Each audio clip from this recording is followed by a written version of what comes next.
You know all the songs in this video and probably even enjoy listening to them. However, all the songs in this video actually started as jokes. Some were meant to be a parody, others included made up lyrics, and one of them wasn't even supposed to be a song or included in an album. From Guns N' Roses to Beck and all the way to Blur, Quite Right and others, here are 7 songs that started as jokes and became great hits. Sweet Child of Mine, Guns N' Roses. The song that features one of the most recognizable guitar riffs of all time wasn't meant to be an actual song. Sweet Child of Mine was written in a total of 5 minutes when Slash and Eddie Stradlin were just having a jam session, tooling around on their instruments while Axl Rose was upstairs. And so, Slash started doing his string skipping exercise and thought it sounded kind of like circus music, so to his enjoyment he kept playing it while making goofy faces at the other band members. Axl, however, heard the riff and quickly came downstairs to tell Slash that it was going to be their next song. It took Slash a while to get the riff to match with the drum beat, but eventually they started recording the song. The producer listened to what they'd put together so far and told them that they should add a dramatic breakdown in place of the last verse, with Slash playing a great solo and Axl singing something. After thinking for a moment about what that something could be, Axl asked, "Where do we go now?" As in, where do we go with the song from here? Nobody had better suggestions, so Axl just kept on shouting, "Where do we go now?" And so it stayed that way on the song without any intention for it to be this way. The song hit number 1 on the charts, helping Guns N' Roses' album Appetite for Destruction secure its spot as the top-selling debut album of any band in the US. Thank you for choosing to watch our video. If you enjoyed so far, please like it and subscribe to support our channel. We truly appreciate it. You can also hit the bell icon to get notified when we upload new videos to the channel. Now, let's continue. Loser, Beck. When he was just starting out, Beck used to play anywhere he could. Clubs, coffee houses, and even the streets of LA. However, no one really cared. Being the guy that he is, Beck started making up random lyrics to whatever song he was playing at the moment, just to see the people's reaction and who was paying attention to him. Later on, Beck and producer Carl Stephenson spontaneously decided to record a song in Stephenson's kitchen. Beck started rapping, and they both started laughing, saying how terrible he sounded. As they were playing it back, Beck just started sarcastically singing, "I'm a loser, baby, so why don't you kill me?" Everything else is just random nonsense Beck made up while staring at things in Stephenson's kitchen. It took 6.5 hours to record and produce the track from start to finish. However, Beck wasn't happy with the song. He eventually agreed to release it under pressure from his label at the time, Bongload. And that's how Beck's first and biggest hit came to life, starting out as a complete joke. Blair, Song 2. Song 2 wasn't really supposed to be a forerunner for the album at all, as Damon Albarn wrote it as a way to poke fun at the post-grunge that was all the rage in the US. According to Blair lead guitarist Graham Coxon, the track was written as a prank on the record company. Coxon intentionally created an amateurish guitar sound for the track. However, label executives loved the song, and we all know no one can get the woohoo out of his head. Blair had decided to name the song Song 2 just because it was the second song on the record and its length was just 2 minutes. It became the second single off of their 5th studio album. Fight for Your Right, Beastie Boys. Fight for Your Right is a song that features on the Beastie Boys' 1986 debut album, License to Ill. It was the group's first hit, which helped establish the persona of the badass, take-no-shit, hard-rocking party boys, which was the complete opposite to what they were and stood for.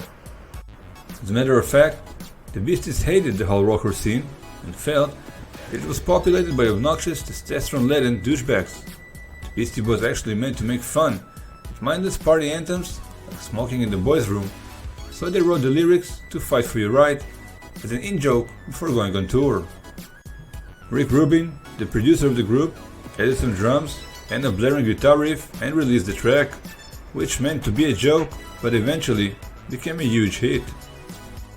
Not too long after, the Beastie Boys realized that their new fanbase was actually the kids and people they were making fun of. The group hates the song, as it turned out to be the opposite as what they intended it to be, and so since 1987 hadn't played it live at all. Smells Like Teen Spirit, Nirvana. Smells Like Teen Spirit changed the music world when it came out in 1991, and with it, Nirvana would go on to inspire other artists. But it all started as a joke, of course. The name of the song came about when Kurt Cobain walked into his bedroom one day and saw that his friend Kathleen Hanna had spray painted "Kurt Smells Like Teen Spirit" on the wall. Cobain was not aware that Teen Spirit was actually a deodorant brand and the one that his then girlfriend, Toby Vale, was using. He thought it was some kind of badass revolutionary slogan and simply didn't realize that Hannah was actually making fun of him. When he finally found out, he didn't really care, because he felt the song had been a joke from the start. In an interview to Rolling Stone magazine, he said that he was trying to rip off the Pixies and write the ultimate pop song, and came up with his version of the riff from Boston's song More Than a Feeling. When he showed the riff to the rest of the band, bassist Chris Novoselic instantly dismissed the song as ridiculous, so Cobain made the band play it repeatedly for an hour and a half. Then, he started writing the lyrics, which may sound deep and profound, but according to him, were just making fun of the thought of having a revolution. Come On Feel the Noise, quite right. Originally, Come On Feel the Noise was released in 1973 by the glam rock band Slade, but the version everyone knows is one performed by Quite Right in 1983, which reached number 5 on the Billboard Hot 100. What makes this really incredible is the fact that the band actually tried to do their best in order to make sure it was the worst song that ever recorded. Here's what happened. When the producer decided to do a cover of the song for the group, the band wasn't so thrilled.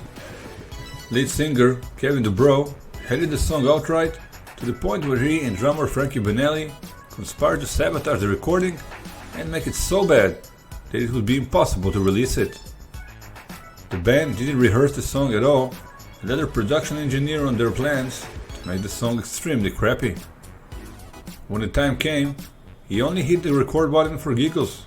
Banali tooled around on the drums, making things up as he went along, and when it came time for DuBrow to sing the lyrics, he tried his best to make it sound awful. He screamed loud and off-key and did his best to not care for the song and its outcome.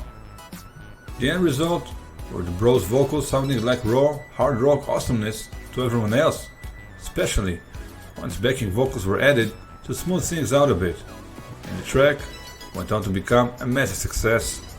Years later, he admitted that covering the song was actually a good move for the band. Stuck in the Middle with You, Steelers Wheel.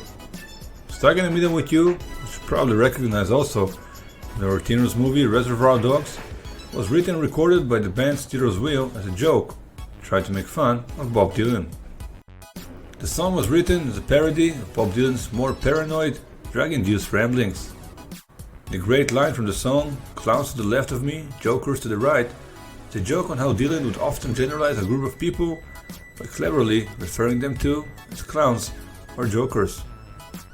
Band member Gary Rafferty also borrowed Dylan's distinctive singing style, all in an effort to make fun of him with the song.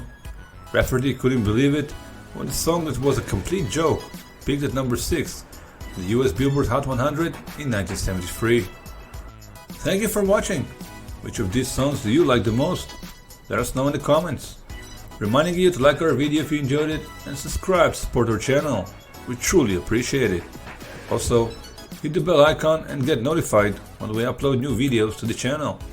Have an awesome day, and I'll see you on the next video.